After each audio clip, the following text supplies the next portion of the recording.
देखिए 91 की राम लहर को अगर छोड़ दें तो भारतीय जनता पार्टी, जैसा सुमन जी और जयशंकर जी ने कहा, आवाज जा रही ना मेरी? बिल्कुल।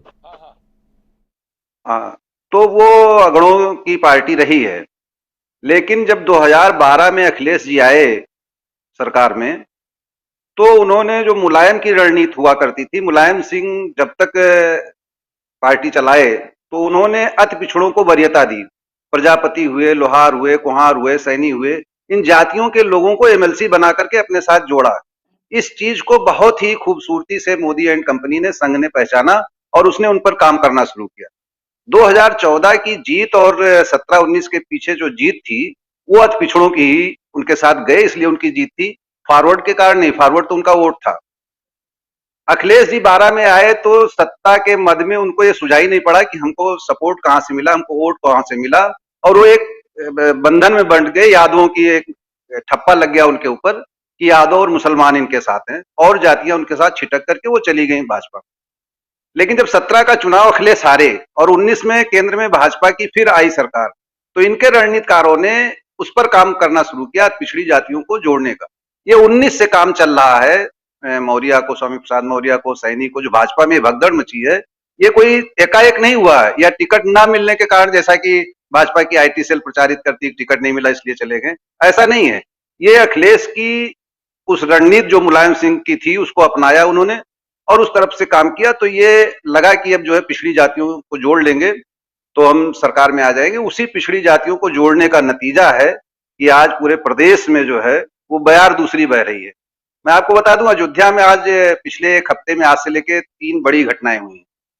एक ये कि आज के 5 दिन पहले अयोध्या की सड़कों पर अचानक 5,000 से ज्यादा बेरोजगार शाम को थाली बजाते हुए, और उन्होंने मार्च किया।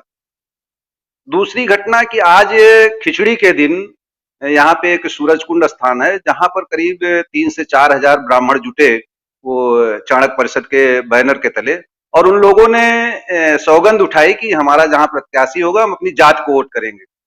समाजवादी पार्टी ने इसके पहले हरशंकर तिवारी और लोगों को जोड़ करके पूर्वांचल में जो गोरखपुर की राजनीति है योगी ब्राह्मण बनाम ठाकुर की, आपको याद होगा जब योगी जी सरकार में आए तो पहला छापा पुलिस का वो हरशंकर तिवारी के घर पर पड़ा, जिसको हाता बोलते हैं, उनका जो घर है उसको हाता बोलते हैं। उस दिन से ही हरशंकर तिवारी एंड कंपनी इंतजार कर रही थी कि जब मौका आएगा, और वो मौका आया तो वो लोग समाजवादी पार्टी के साथ चले गए। तो इसका एक बड़ा मैसेज गया है।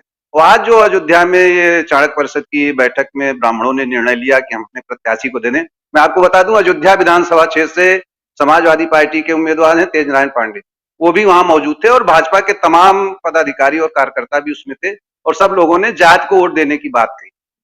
दूसरी ये कि योगी के चुनाव लड़ने की चर्चा से, चर्चा क्या है, लड़ेंगे ही, औपचारिक घोषणा बाकी है, क्योंकि संघ के लोगों को और उनके आनुषंगिक संगठनों को निर्देश दे दिया गया है कि आप अयोध्या नहीं छोड़ेंगे।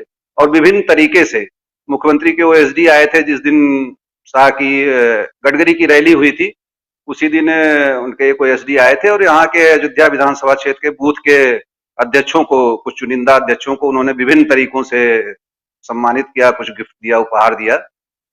आज राम जन्म भूमि ट्रस्ट ने एक निर्णय लिया है कि हम अयोध्या और फैजाबाद शहर में बड़ी बड़ी एलईडी लगा करके राम मंदिर निर्माण की प्रगति से अवगत कराएंगे। तो ये एक बड़ा लग रहा है कि कहीं ना कहीं योगी के लड़ने के बावजूद उनके अंदर ये खौफ पैदा हो गया है, जो पिछड़ी जातियों का सपा के साथ है, कि मुश्किल है डगर।